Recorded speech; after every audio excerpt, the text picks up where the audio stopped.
I hope you enjoyed today's deep dive. Hello, Why not I'm take a Joseph moment Casser, and join the and discussion welcome to this podcast where in the AI LinkedIn team group does a tackling deep dive complex into problems. some Take application care. of systems thinking. Imagine sitting down to dinner and the very first instruction on the menu is to physically act out surviving a plague. Right, yeah. Not exactly your typical dinner party. No, not at all. You aren't just reading a historical account. You're actually required to taste the bitterness of slavery, dip your fingers into wine to represent blood, and actively look around the room to see who among your family members might not have survived the night. It is incredibly intense. It really is. Welcome to today's deep dive. Our mission today is to explore this really fascinating, multi-layered, and highly interactive document. It's an excerpt from a Chinese-English Haggadah compiled by Veered M. And, to really understand what we are looking at here, we probably first need to define that term for anyone who might not be familiar. Yeah, that's a good idea. So a Haggadah is quite literally the guidebook or the script used for the Jewish Passover Seder. Okay. It dictates the entire order of the meal, the prayers, the songs, the stories that recount the Israelites' liberation from slavery in Egypt. Right, but the specific document we are analyzing today is a pretty fascinating variation on that, isn't it? It absolutely is. Yeah. It takes that ancient, established Jewish framework and layers it entirely with Messianic Christian theology. Wow. Yeah, and it presents this whole unified experience bilingually in both Chinese and English. Now, before we dig into the actual plate of food, just a quick note for you, the listener. The source material today involves a complex merging of deeply held religious traditions and theology. Very deeply held. Exactly. So our goal here is not to endorse these specific viewpoints, nor are we, taking sides on the theological claims presented in the text. Right, this is strictly an analytical exercise. We are impartially exploring the mechanics of how this document attempts to fuse these different worlds, cultures, and beliefs into a single dining room experience. And the visual evidence from the source materials immediately highlights that fusion. I mean, we are presented with an image of a cedar plate. It's very brightly colored, right? Yeah, brightly colored, explicitly labeled Passover in English, but it also features Hebrew lettering right there on it. And have those very specific compartments. Exactly, molded compartments for very specific physical items. There's a spot for a shank bone, a roasted egg, bitter herbs, vegetables, and a sweet paste called cherset. And there's also that matzah pouch resting right beside the plate. Yes, an embroidered pouch with bold Hebrew lettering and a blue flower. Which, just that visual alone tells you this isn't a book meant to be read quietly in a library. Not at all. The cedar plate and those opening rituals act as what I would call an edible syllabus. Oh, I like that. An edible syllabus. Yeah, it lays out exactly what you are going to learn over the next few hours, but you actually have to eat it. It's a script for a communal physical performance. It is. But to really understand that performance, we have to grasp the core paradigm shift this specific text introduces. Right, the shift from the original meaning. Because the traditional Passover Seder is anchored in historical remembrance. The text we are examining even quotes the book of Deuteronomy, where God declares, "I will bring you out from under the yoke of the Egyptians." Which is the foundational historical anchor. Exactly. However, this specific Chinese-English Haggadah explicitly reframes the meaning of every single item on that plate. It takes the whole architectural framework of the historical Exodus. And uses it to tell a New Testament story. Yeah. It specifically points to Jesus as the ultimate Passover lamb. Okay, let's unpack this, because the text doesn't wait until the end of the meal to introduce that reframing. No, not at all. It happens the moment you sit down at the table. The very first stage direction given to the participants is to change their physical posture. Right, pillows. Yeah, the text instructs, "Tonight we sit on pillows in luxury instead of in fear and in slavery in a foreign land." It's a very specific instruction. I find that so fascinating. How does starting a meal that is supposed to be about remembering brutal, backbreaking slavery by focusing on luxury and pillows fundamentally alter the psychological starting point for the people in the room? Well, it creates a stark, immediate contrast.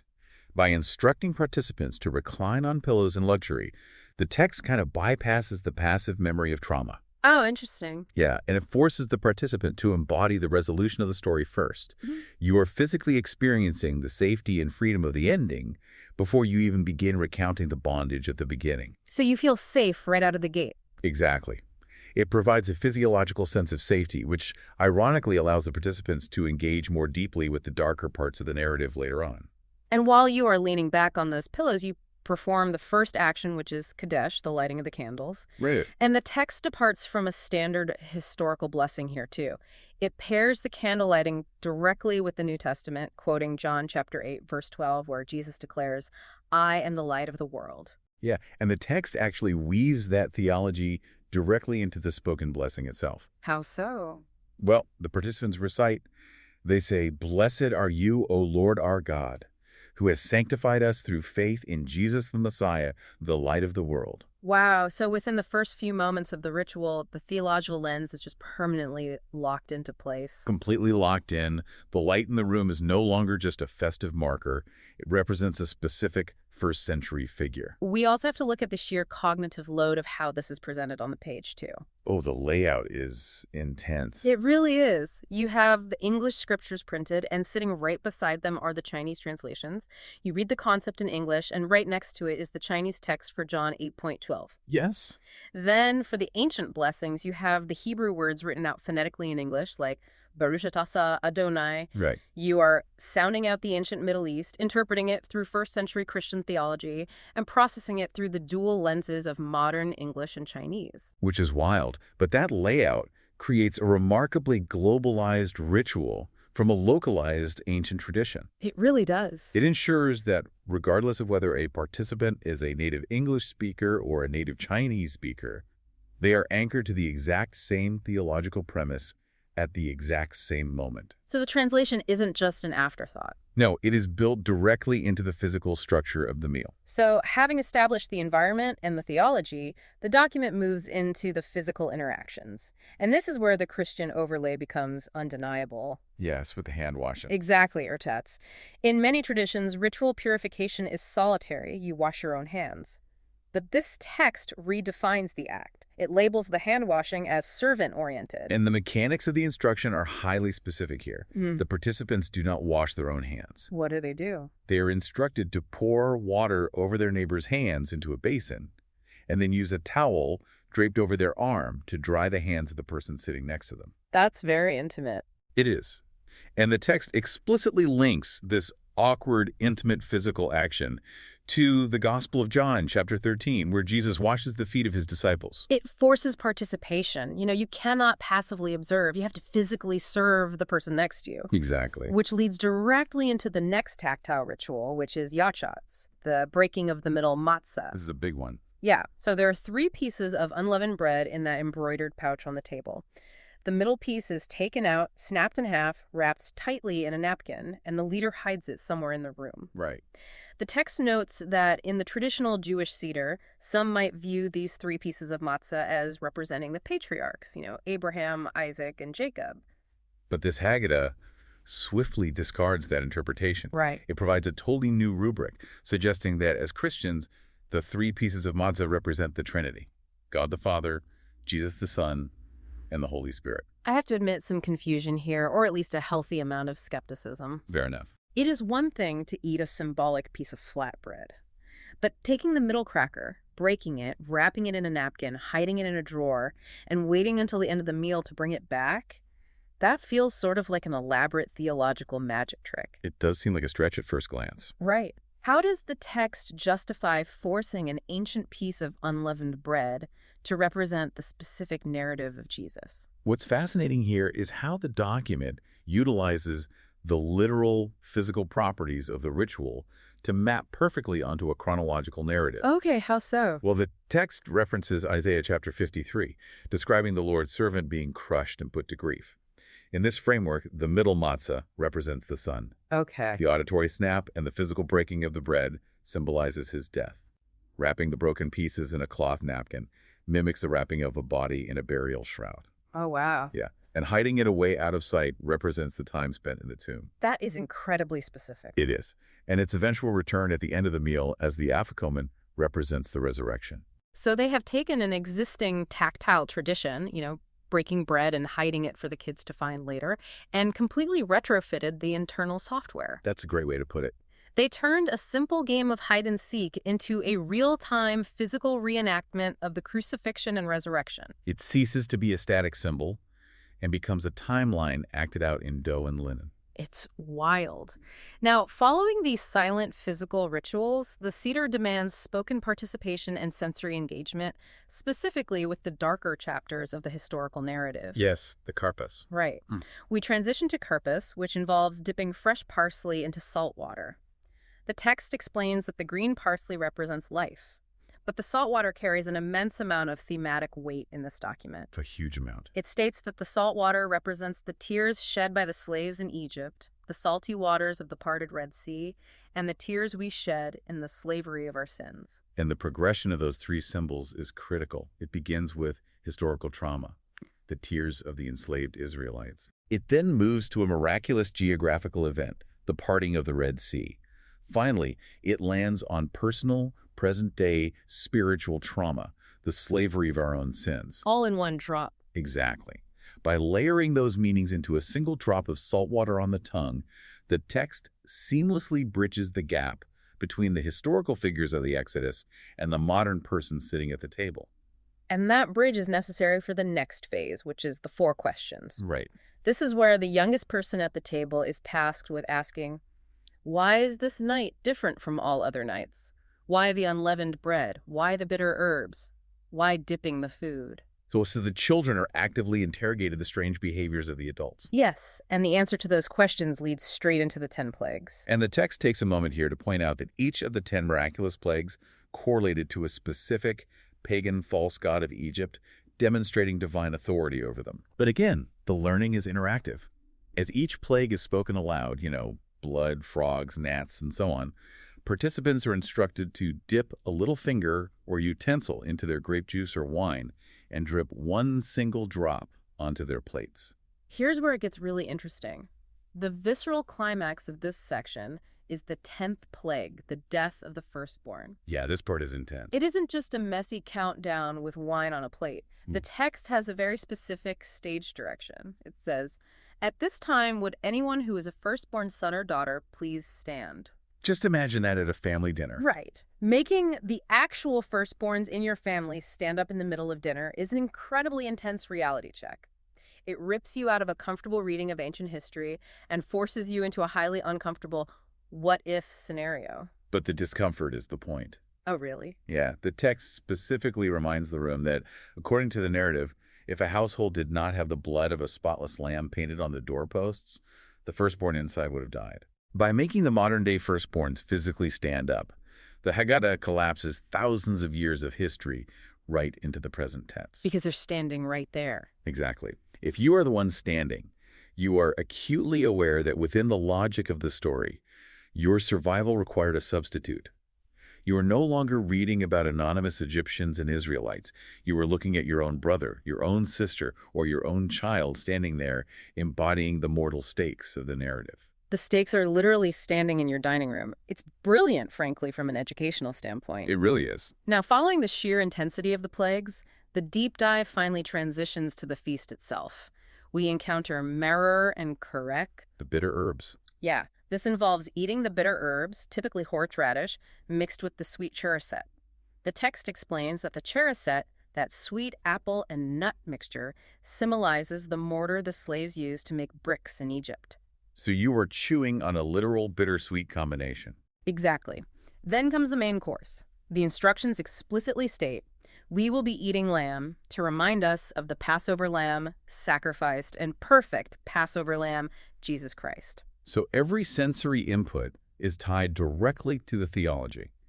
You experience the stinging bitterness of slavery in your sinuses from the horseradish, the sweetness of the mortar on your tongue, followed immediately by the lamb. Wow. The theological message is being delivered through the digestive system. Yet the meal isn't just defined by what is on the plate, but by who is noticeably absent from the table. Right, Elijah. Yeah, there's an instruction to set Elijah's chair. A place setting is left completely undisturbed. The text explains the traditional Jewish anticipation of the prophet Elijah returning to prepare the way for the Messiah. Okay. However, this Haggadah immediately links Elijah to the figure of John the Baptist. It quotes the Gospel of Matthew, chapter 11, where Jesus states, "John himself is Elijah who was to come."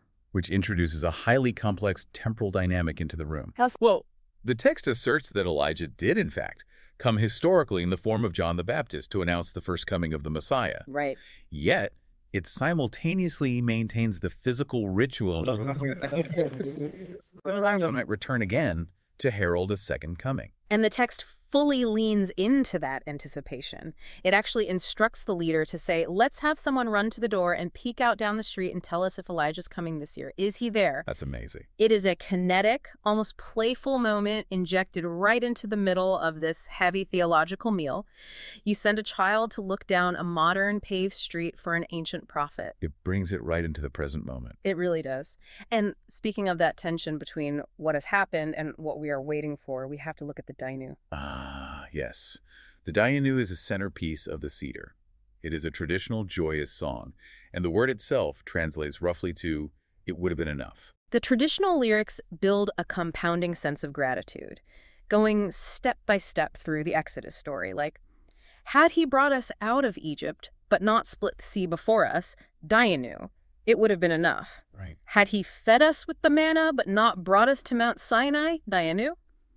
But this specific text alters the lyrics. It adds new messianic verses at the very end. What do they add? It adds, had he given us the temple, but not given us Messiah, Dainu. Had he given us Messiah, but not sent to us his spirit, Dainu. Oh, wow. So if the original song is about expressing gratitude for the physical, historical steps of liberation out of Egypt, how does tacking on giving us the Messiah and his spirit change the fundamental meaning of the word enough? If we connect this to the bigger picture, the text is dramatically moving the ultimate finish line of the narrative. Moving the finish line. Exactly. In the traditional context, the enough culminates in physical freedom, the reception of the Torah, and arrival in the physical land of Israel.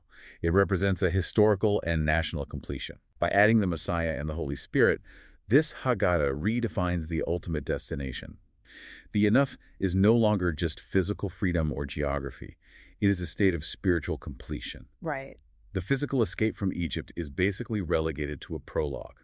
The ultimate liberation being celebrated is the liberation from sin through the Messiah. The promised land shifts from a place on a map to a condition of the soul. That is a massive shift, and that shift in destination perfectly sets the stage for the conclusion of the meal. We reach the phase where the hidden bread finally returns. Safun. Yes, safun, the finding and eating of the Ephicoman. That middle piece of matzah, the one that was broken, wrapped in linen, and hidden away like a body in a tomb hours earlier, is found by the children and brought back to the table. And the text deliberately pairs this triumphant return with Psalm 126, which is a song entirely about captives returning to Zion, filled with laughter and shouts of joy.